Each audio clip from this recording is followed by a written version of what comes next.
Hi guys, welcome to my YouTube channel. Um, for those who are not first timers, welcome back. And for those who are visiting my channel for the first time, welcome to my YouTube channel. My name is Zanele Nzimande. And yeah, please subscribe. If you like the video, like it, comment, and share the video with your friends. And yes, today's video is a part 2. It's a continuation of the pregnancy story that I shared before. If you don't know it, please go back and watch it because this is part 2. So yeah, part 2 is going to be about my birth story. How Okay, I was just fixing something there. Okay. It's a birth story, how or what happened when I gave birth to my daughter, my first child. And yeah, so it was on a it was on a Thursday, on the 16th of February 2012, and I was at school. I was still in school. If you want to understand the story behind that, you should go back and watch the first part of this video. So I was still a student. I was in school. I remember it was a Thursday, the 16th of February 2012, and I was in school when I started having contractions. So now, because I was very young, I didn't understand like what was happening. My mom had told me that I'm going to see things coming out from down there, like some discharge and all of that. So that was what I was on the lookout for, a discharge of some sort. And up until then, there was nothing, no discharge, no anything, J. So I figured, oh, okay, I'm fine. And then I started having contractions when I was at school, and it was so painful. I didn't understand what was going on. I remember I was in class. It was Begui period life science. And at the time we were still rotating at school. So we would like move from one class to the next, and then if it's time for the next class, then we move from that class to the next. So now we were there, we were sitting, and I was experiencing pain. Of course, I can't say anything, you know. And then thankfully, our teacher asked us a question. No one could answer it. I remember very well what the question was. Our teacher was asking, like, why is it that babies are born and they have a lot more bones than adults do, you know? So like, why is that? And nobody knew the answer to that. So he told us all to stand up, and I think standing up then saved me, because I could feel that I was beginning to sweat, and I was in so much pain.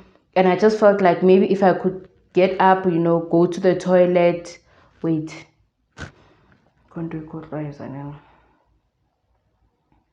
Wait. Wait. I experienced pain, but it was not like serious pain. Then I went to the toilet to check. It was like period pains. Then I went to the toilet to check what was happening. Then when I got there, I wanted to see the discharge that my mom told me about. There was nothing. So I decided, okay, then it means I'm fine. And then when I got back to class, the pain just escalated, and then it was too much to bear. And then that's when our teacher asked the question, and then we all stood up, and then he was asking us one by one to answer the question. And then during that time, I got some air. Then at least that helped to relieve the pain a little bit. So, and then we sat down again. Then after that period, I remember my teacher came to me and asked if I'm okay. Then I told him, yes, I'm fine. And then after that period, we went back to our home class. and I was feeling better by then. It was the last period. Now, I would have left, but in our home class, we were supposed to write a test. So now I was waiting for that test, and that test was going to be written last period at 2 in the afternoon. So I was waiting to write that test before I can leave. So we got to our home class, and our teacher decided, no, we are not writing anymore. Okay, fine. I was feeling better. Then it was school out, the bell rang, and okay, everyone was leaving. Then I went to the next class to go get my friend so we can go home. Now, in South African schools, back then, there were days, like there was a list of learners who were supposed to clean on each day. So there was a list for learners who are cleaning the class on Monday, on Tuesday, Wednesday, Thursday, and Friday. So on that Thursday, my friend was supposed to be cleaning the class. Then when I got there, she's cleaning the class, and then the contractions came back. And that's when I felt that no, I can't wait for this girl. I have to go. And then I told her that no, girl, I'm going home. Then she said okay. Then I left. I remember it started raining. I couldn't even run. I was in pain. And then I met a neighbor, like another learner. She's our neighbor. And then I walked with her. And then I got home. When I got home, I told my mom what had happened. Then she was like, oh, okay, you need to move around, get some form of exercise. It'll help with the pain. Okay, and then I was moving around, exercising. Then the pain stopped. Then, it stopped, I think, at around 3:30, like after about maybe 2 hours. And then it stopped for a very long time because I went to bed and I was fine. And then when I went to bed, I remember I slept.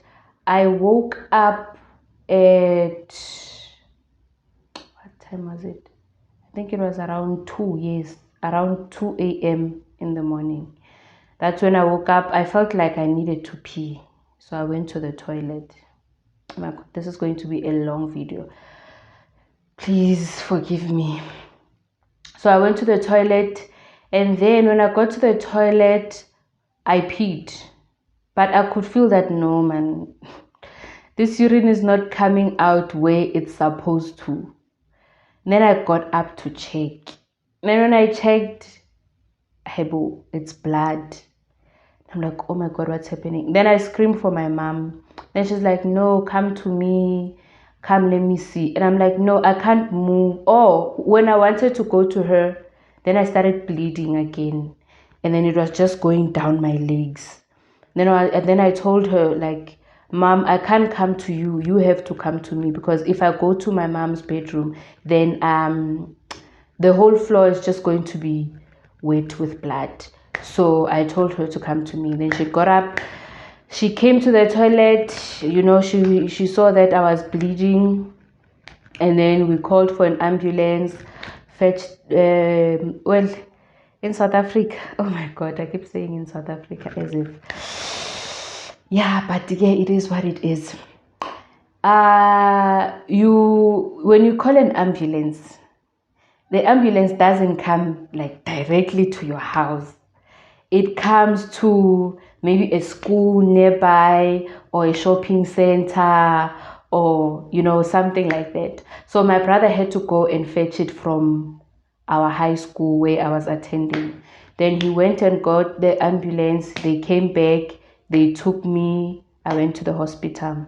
When I got there, of course, the nurses had things to say, because I was 15 at the time. And yeah, so yeah, those nasty comments and all that, South African nurses. Anywho, I got there. The nurse checked me, checked for the heartbeat. There was no heartbeat. By then I was scared, because I know I'm not supposed to bleed before the baby comes. I know that's not supposed to happen. So I was already nervous about that. Like, what's happening with my baby? Is my baby fine? you know. And then when the nurse checked me, there was no heartbeat. I could see the panic in her eyes. And then she went out, she called a doctor. And then the doctor came in, checked for the heartbeat. He struggled to find it, but eventually he did. And then he checked inside the vagina to see what's happening. Then he told me that I'm gonna have to give birth via C-section because the baby is not supposed to be coming at that time. The baby is still very far. My body is not in a position to give birth. He doesn't understand where the blood is coming from, so they have to do an emergency C-section. And then at the time, I could say I was a little bit relieved because when I got onto that bed, I was scared that now I have to push. And I could just feel inhliziyo behleli la. I was just ready to vomit my heart because I was so scared of pushing. And when the doctor said it's going to be an emergency C-section, I was like, thank God, at least I'm just gonna fall asleep and wake up with a baby. Okay, fine. They started prepping me for the theater. Everything. They shaved me, all that, just preparations for me to go to the theater. And then I think around that time it was around 3. And then they told me that the doctor is coming in at 6. I'm gonna give birth at 6. So we waited. And then when it was time, I was taken to the theater. I remember it was an old white man who came in with 4 black guys. And I was like, oh my God, all of these men are going to see me naked. But then it is what it is. Fine, they came in. I think the 4 guys were students, I don't know. They came in, they were so nice. And then they gave me this oxygen, what, and they put it here. Then they told me to take a breath. And then it was 1, 2, 3. It was lights out. Lights out. I don't know what happened. And then I don't know how many hours later, but eventually I woke up. And then when I woke up, one of the guys was talking to me, was asking me, Zanele, hi. I said, hey. He was like, okay, do you know you were pregnant? I said, yes. He said, well, you had a girl. You have a girl. And I was like, oh my God.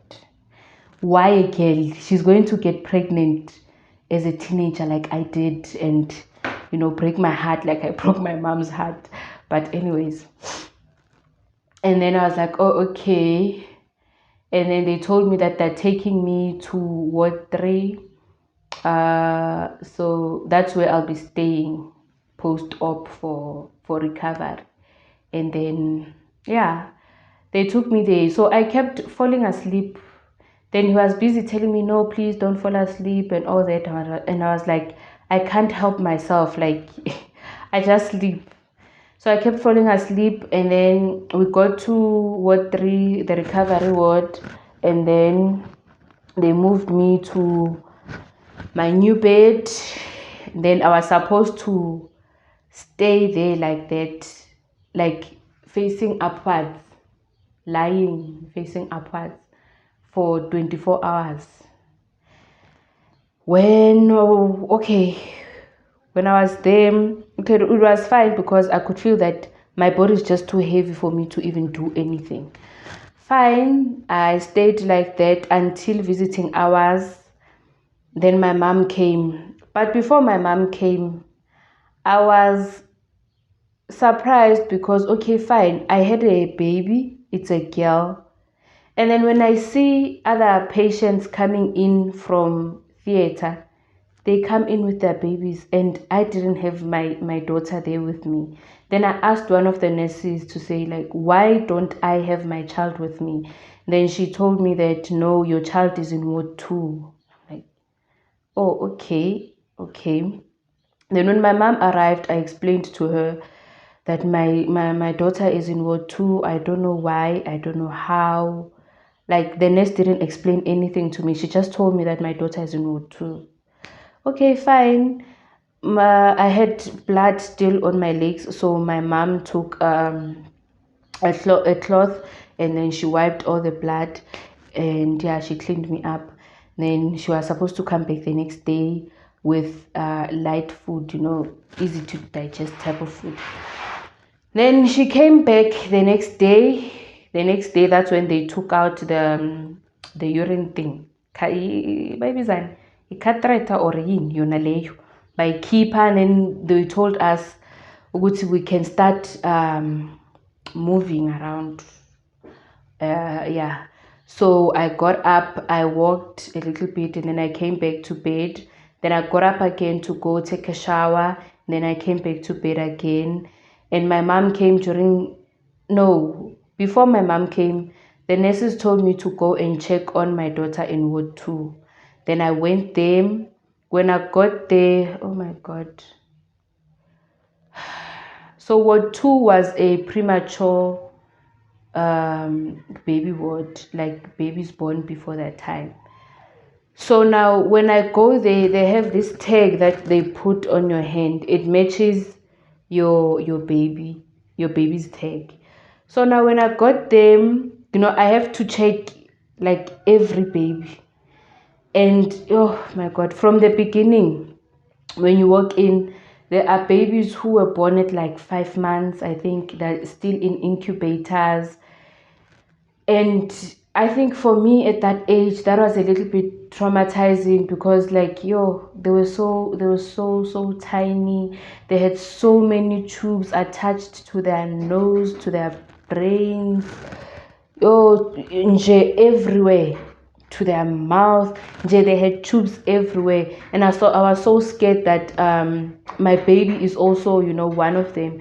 And I kept on checking. From 5 months, it was 6 months, from 6 to 7, from 7 to 8. Then at 8, that's where I found my daughter. Luckily, she only had a drip, and that was the only tube that was attached to her.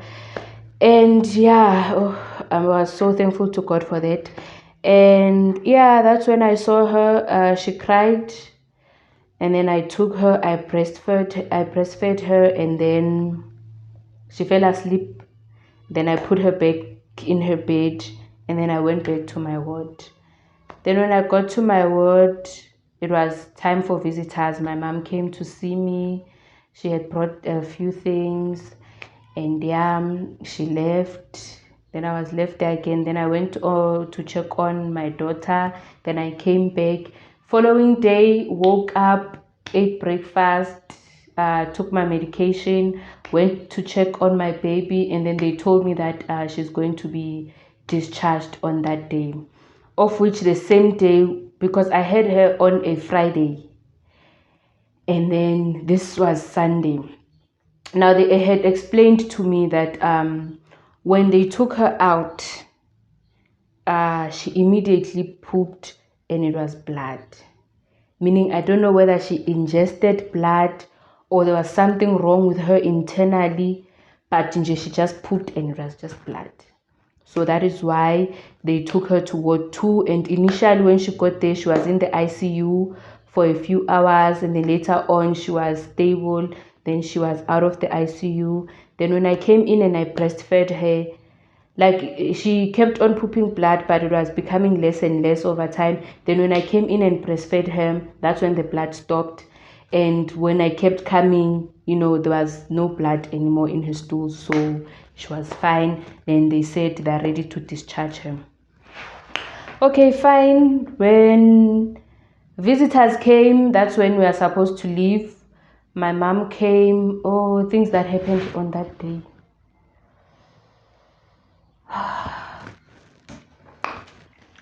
My mom came. I told her that I'm being discharged. Ugel washi ID yakhe.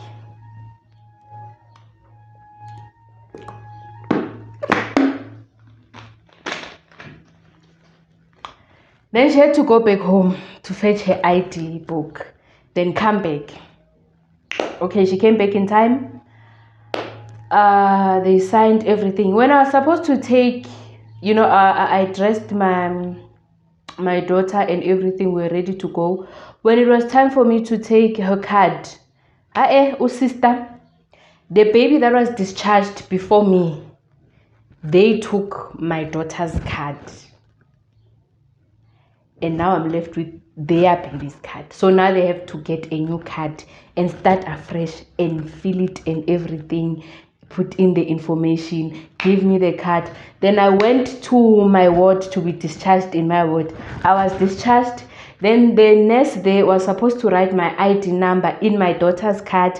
Instead of writing my ID number where it says mother's ID, excuse me, she wrote it where it says child's ID. Now, those cards, you can't T-Pex, you can't scratch, you have to get a new one. Then I had to go back to Ward 2. And I got a Ward 2 and get a new card and fill in the information again. This is the third card now. Again. And then go back to Ward 3 where I'll be discharged. And then put in my information. And then we left. Then I came back with my daughter. And yeah, that is my birth story, how I gave birth to my firstborn child. Well, it's a totally different story with my second, or should I say my last, because I had him. It's a story for another day. You just have to keep coming back to my channel. Yeah, so that is my birth story. Thank you so much, guys, for watching. I know this video is long. I'm sorry for that. And yeah, don't forget to subscribe. Please, please, please, please, please subscribe to my channel. Like the video, comment, and share it, and maybe comment maybe if you had your baby as a teenager, then you also had your baby via cesarean section. And yeah, hey, but here we are today. We survived. We are good. We are healthy. My baby's fine. She's doing fine. And yeah, I mean, she's healthy. She's fine. And one day you're going to meet her because she's so ready to meet you guys. I'm just not ready to, put my kids on this channel, but eventually I will. Thank you so much, you guys, for watching. Subscribe, and we shall see each other in another video.